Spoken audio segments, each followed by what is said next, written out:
We are in part 3C, where we're going to use elimination to solve a system of equations. So we're going to start out with number 1, which is a pretty straightforward example, and then we're going to go to number 7, which is a pretty complicated one actually. So in this first one, whenever you're doing elimination, what you want to make sure is that everything lines up, because your goal is to add two equations together so that you can end up creating a new equation without one of the variables. So we have here our x terms, and our x terms line up with each other.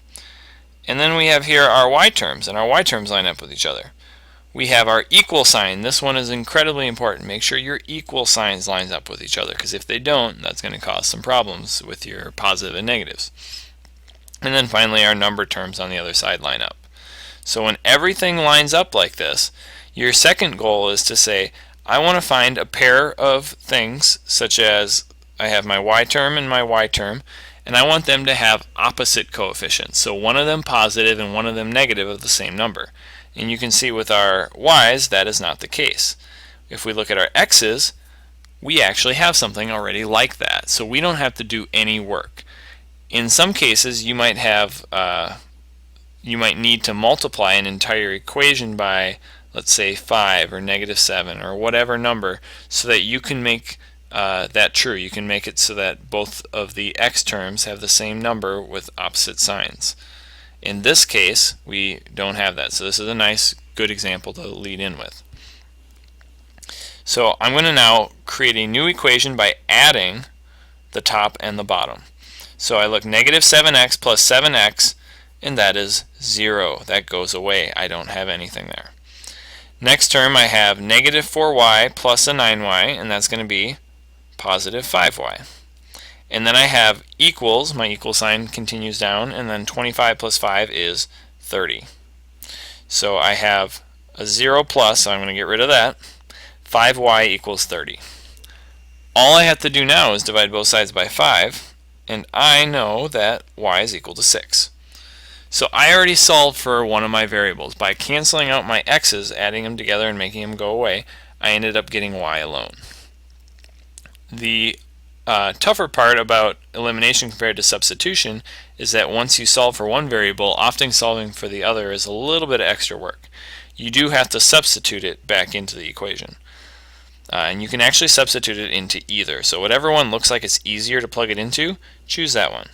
I'm going to choose the top because it looks like neither of them is any easier than the other. So I'm going to rewrite my top equation, -7x minus 4 times what I know y to be. I know y is 6, I don't need to write y, equals 25. And when you do this the second time through, you should only have one variable. We already know that y is 6, so we're not going to write y anymore. We're going to replace it with 6. So -7x, and then here -4 times 6 is -24, equals 25.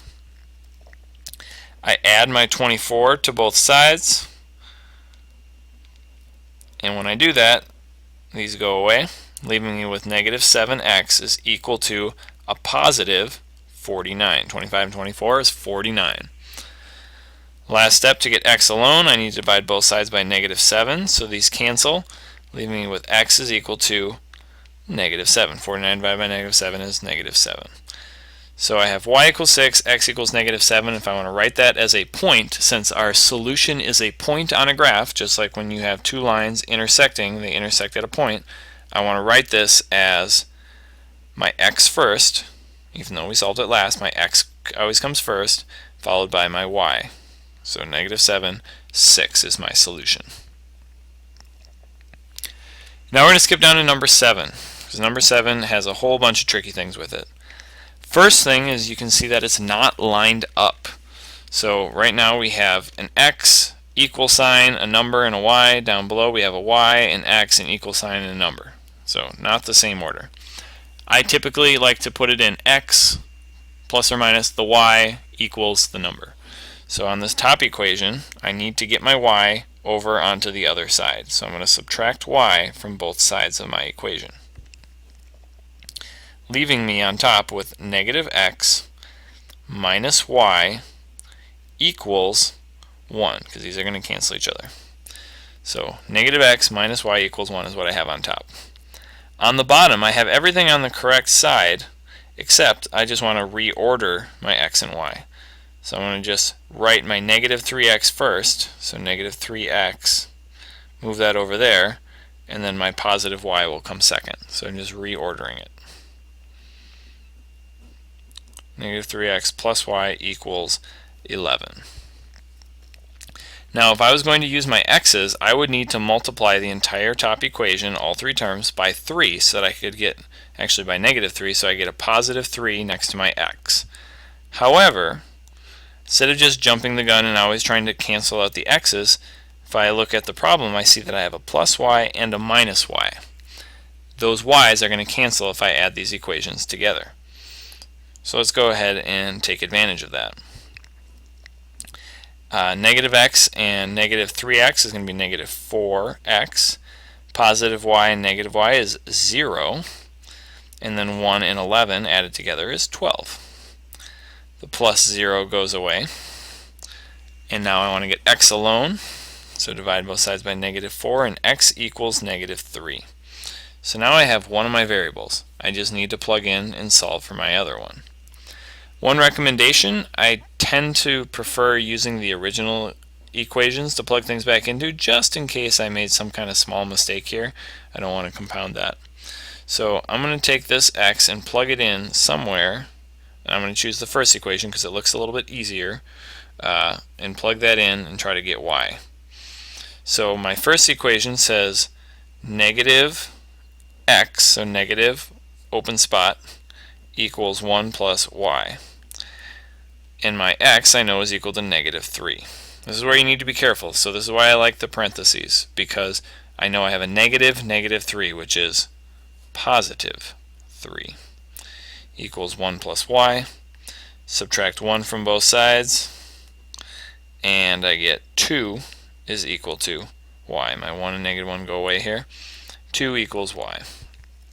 So writing it as a point, I have negative 3, positive 2. And now I'm going to do one more example because I want to make sure that you know how to multiply through by a number when you're doing elimination, because that's something that will come up with a number of the other problems. So let's go ahead and do number 6. On number 6, everything is lined up in order, so we have that condition met, and our equal signs line up as well. So we're good there. Now we need to make sure that we have an x term and an x term that are the same, or a y and a y term. And when we look at these, neither of these are the same terms but opposite each other. So we need to create some terms. Now there is nothing I can multiply 4 by, so I can't multiply 4 by anything and turn it into a 9. So that's not going to work. And in the same idea, I can't do anything to multiply 9 to turn it into a 4. So I'm going to have to multiply both of these equations. Since neither x or y seems any easier than the other, I'm going to go ahead and just try to get my x's to be the same. And one number that I can multiply these into is to get them both to equal 36. So my goal is to get my x's to equal 36. And on the top, I'm going to go for a positive 36. So that means I need to multiply everything by negative 9. And on the bottom, I want to go for a negative 36, so I need to multiply everything by a positive 4. And let's see what happens when we do that. We multiply through by that negative 9 on top, and we have negative 9 times a 4x, negative 4x, which is positive 36x. We have a negative 9 times a negative 9y, so that's going to be a positive 81y. And then equals, and then negative 9 times 11 is negative 99. On the bottom, same idea applies. 4 times a negative 9x is going to be negative 36x. 4 times a negative 4y is going to be negative 16y. And then equals, and then 4 times negative 24 is going to be negative 96. So now I have two equations. They're all lined up, and nicely we see that my x terms are going to cancel each other out when we add them together. So let's add them. We get 0, add our 81 and negative 16y, and that's going to be 65, I believe, 65y, equals and then negative 99 plus a negative 96 is going to be negative 195. Again, our 0 plus goes away, so we just have to divide both sides here by 65, and we can get y alone. And plug that in your calculator, do that in your head, and you get y equals negative 3. So 195 divided by 65, and it's a negative there, so it's a negative 3.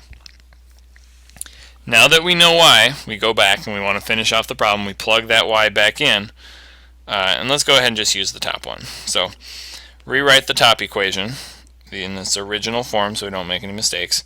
Negative 4x minus 9 times whatever y is, leave a blank space in parentheses, equals 11. We know y is negative 3. So now we distribute that negative 9, and since there's only one thing in the parentheses, we'll just multiply there. So rewrite, we're going to take that negative 9 times negative 3 is positive 27 equal to 11. Now, we don't have any like terms on the same side, so we're going to take away that 27 from both sides, and those are going to go away. So negative 4x, and then 11 minus 27 is negative 16. Divide both sides by negative 4, and x is equal to a positive 4. If you're going to write this as a coordinate, we're going to always put our x first. So we're going to go ahead and put positive 4, comma, negative 3. And that's going to be our solution.